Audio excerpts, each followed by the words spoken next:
Salut à toutes et à tous, donc aujourd'hui on se retrouve pour une toute nouvelle vidéo. Dans cette vidéo les petits potos, je vais vous faire un petit tuto make-up avec mon amie Cathy. Salut Cathy. Oui salut. J'ai toujours rêvé de faire cette intro de toute ma vie entière. Je l'ai faite, ça y est. Ouh. Le programme du jour c'est quoi?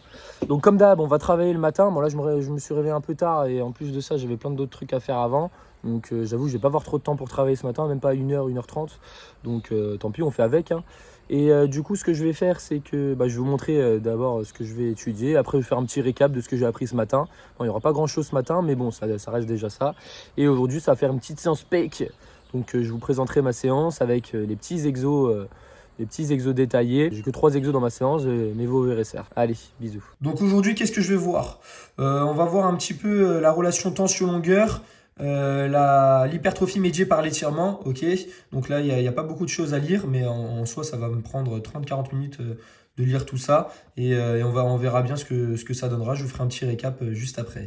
Donc parlons de la relation tension-longueur. Donc avant de vous montrer ce que signifie cette relation tension-longueur, je tenais tout simplement à vous dire qu'il y a certains muscles, dont les biceps, les triceps, qui ne bénéficient pas de l'hypertrophie médiée par l'étirement. C'est-à-dire que vous avez beau mettre ces groupes musculaires-là en position étirée, ils bénéficieront pas de cette hypertrophie supplémentaire. C'est-à-dire si vous êtes sur un curl incliné, votre biceps est en position étirée, ça sert à rien. Ok. Pareil pour des extensions triceps, coude proche de la tête, ok.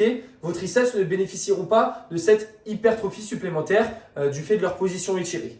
Donc maintenant, je vais juste vous parler de ce que signifie un petit peu la relation tension-longueur. Donc déjà, voici cette courbe-là, ok. Donc là, jusqu'ici, on voit des sarcomères. Les sarcomères, c'est les unités contractiles au sein de votre fibre musculaire, ok. Donc là, on a les filaments de myosine et juste ici, les filaments d'actine. Je vais vous prendre un exemple sur un curl classique, ok. Donc un curl debout. Là, vous êtes d'accord avec moi que quand mon coude est complètement tendu, les biceps seront très étirés. C'est-à-dire que les têtes de myosine ne s'attacheront pas aux filaments d'actine lors de l'exercice. Ça veut dire que là, le pic de force sera nul, ok. Ensuite, juste ici, on commence à avoir les têtes de myosine qui vont s'attacher aux filaments d'actine. Et juste ici, on va y avoir qu'il va y avoir un trop raccourcissement, c'est-à-dire que les têtes de myosine vont chevaucher les filaments d'actine. Et cela montre bien que la production de force sera nulle. Donc sur un curl, ok, tout en haut du mouvement, là on va voir que les têtes de myosine vont se faire chevaucher par les filaments d'actine et on va procurer moins de force. Vous allez voir justement sur la courbe qui descend de plus en plus pendant le mouvement. Donc là, si je suis là, hop là, on va voir que ça va descendre de plus en plus.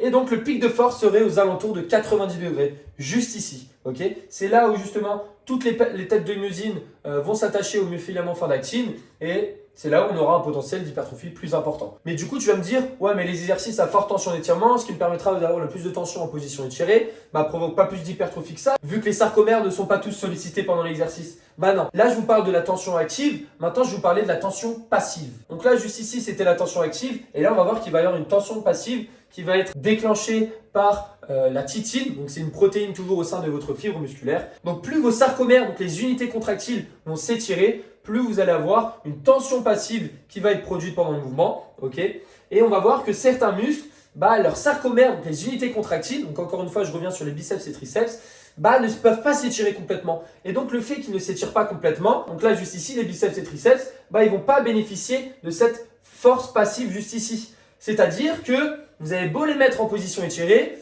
vous n'aurez pas de cette force passive et donc vous n'aurez pas une force totale plus importante. C'est pour ça que leur pic de force sera toujours au niveau du plateau, donc aux alentours de 98 degrés. Donc pour un curl biceps, ça sera plus intéressant de faire un curl classique où votre pic de force sera aux alentours de 90 degrés. Donc c'est un sujet un peu compliqué, j'espère que je me suis bien exprimé. Il manque un peu de recherche sur ce sujet encore une fois pour approfondir mes connaissances. Mais voilà, j'espère que vous avez bien compris.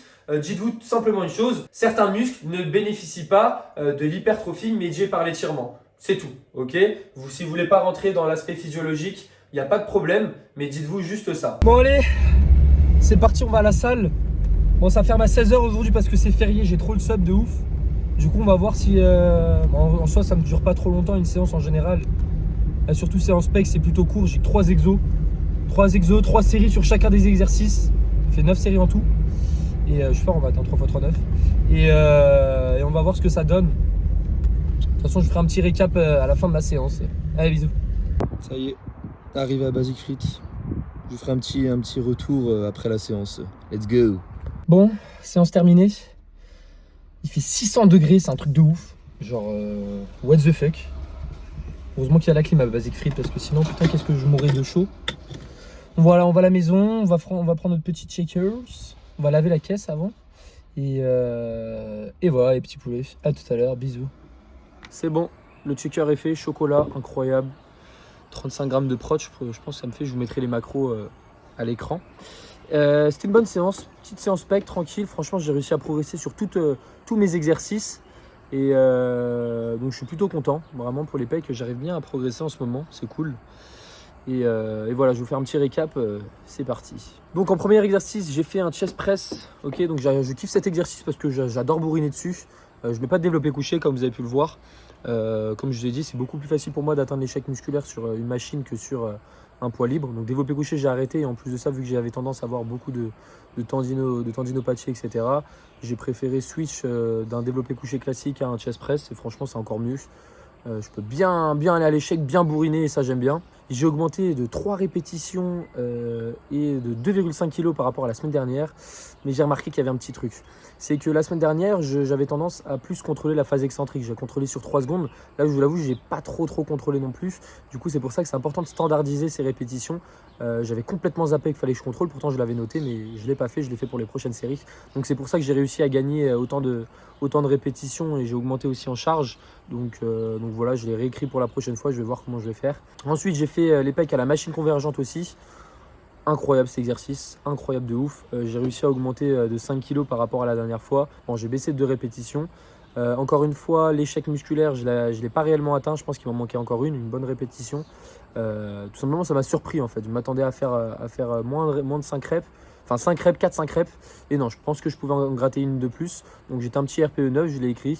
Et du coup, la semaine dernière, j'essaierai d'aller à l'échec sur cet exercice. Et vous avez vu, sur cette machine-là, j'ai préféré prendre une prise plus serrée, ok, car dites-vous que vos pectoraux auront un meilleur levier quand vos humérus seront beaucoup plus proches, c'est-à-dire aux alentours de 45 degrés. Et donc, dernier exercice, écarté à la machine, ce qui me permettra d'avoir le plus de tension en position raccourcie.